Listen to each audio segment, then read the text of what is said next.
You've probably never thought about how you want to die. Maybe in your sleep, maybe old, maybe painlessly, in a hospital bed with machines quietly keeping score. That's the modern dream. Quiet, clean, invisible. But for most of human history, people didn't just accept death. They trained for it. They rehearsed it. They had entire philosophies, religions, and rituals built around one single goal: dying well. Not avoiding death, not fearing it, getting it right. And what counted as getting it right is stranger and more revealing than you'd expect. Because in some cultures, a happy death didn't mean dying peacefully at all. It meant dying in agony on a battlefield, screaming. Let's start there. In Norse society, there was one death everyone feared, and it wasn't violence. It was dying quietly in bed of old age or sickness. The Vikings called this a straw death, named for the straw bedding you'd die on. And a straw death meant you weren't guaranteed entry into Valhalla, the great hall of the slain, where warriors feasted with Odin until the final battle at the end of the world.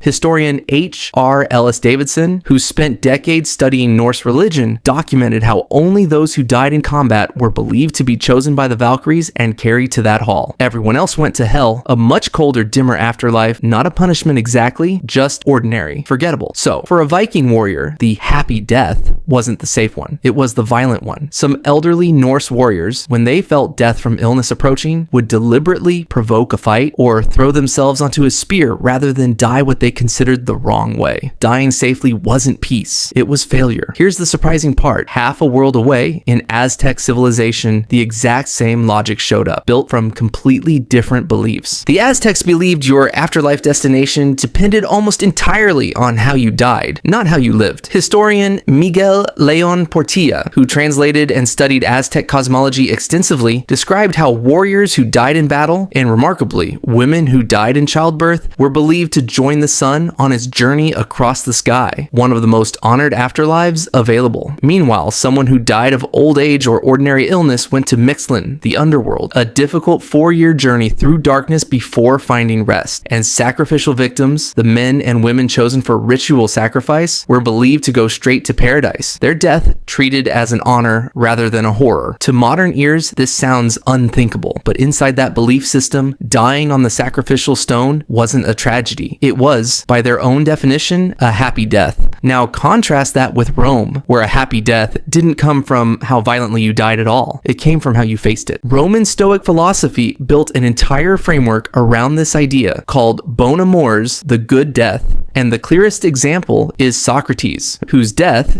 even though he was Greek, became the model Roman Stoics returned to for centuries. Sentenced to die by drinking poison hemlock, Socrates spent his final hours calmly discussing philosophy with his students. According to Plato's account, he didn't panic, he didn't beg. He reportedly joked with his friends, drank the poison without hesitation, and walked around his cell until his legs grew numb, describing the sensation to those watching, right up until the end. For Roman Stoics like Seneca, this wasn't just admirable, it became the entire point of living. Seneca wrote that a person should practice dying throughout their life so that when the moment came, they'd already know how to do it. Cicero argued that the whole purpose of philosophy was to prepare a person for death, not to avoid it, to meet it standing up. This is where it gets darker and more human. Seneca himself was eventually ordered to take his own life by Emperor Nero, on suspicion of conspiracy. According to the historian Tacitus, Seneca faced it exactly the way he'd spent his whole life teaching others to. He comforted his weeping friends. He dictated his final thoughts. He opened his veins calmly, and when the bleeding was too slow to kill him quickly, he asked for poison. Then, finally, a hot bath to speed the process along, all while reportedly remaining composed. Whether every detail of Tacitus's account is exactly accurate is debated among historians, but the story became legendary for a reason. It was the ultimate proof that a happy death wasn't about what killed you. It was about whether you flinched. So now you've got 3 completely different cultures and 3 completely different definitions of a good death: violent and glorious, sacrificial and honored, calm and composed. What connects them? This is where it gets interesting from a psychological angle. Historian Philippe Ariès, who wrote one of the most influential studies on how humans have related to death across centuries, called this tamed death. The idea that in most of human history, death wasn't something hidden away and feared in silence. It was public, expected, and and prepared for. People in medieval Europe, for example, followed something called the ars moriendi, literally the art of dying, a set of texts that taught people step by step how to die properly, confess your sins, forgive your enemies, say goodbye to your family in the correct order, face temptation calmly in your final moments, because medieval Christians believed the devil made his last attempt to claim your soul in the minutes before death. A happy death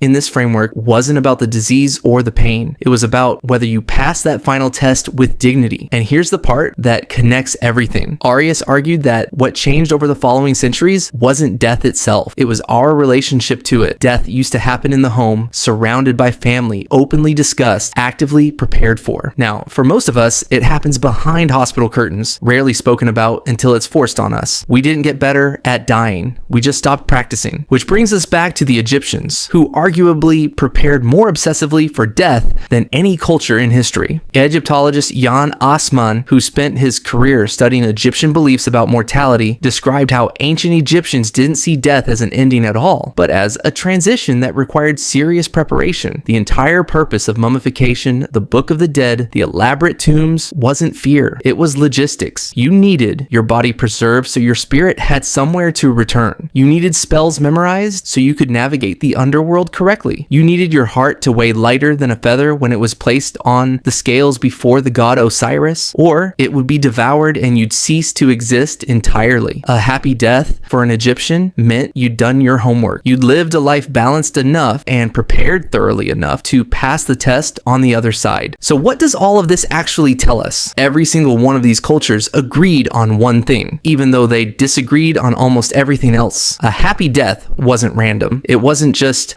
something that happened to you. It was something you earned through how you lived, how you fought, or how calmly you faced the very last moment. We don't really have that anymore. Most of us have no framework at all. No rehearsal, no philosophy, no ritual. Death, for most modern people, is just the thing we try very hard not to think about until we absolutely have to. But maybe that's exactly what these cultures understood that we've forgotten. Not that death should be welcomed, not that it should be sought out, but that ignoring it completely doesn't make you safer. It just means that when it finally arrives, you'll be the only person in human history who never practiced.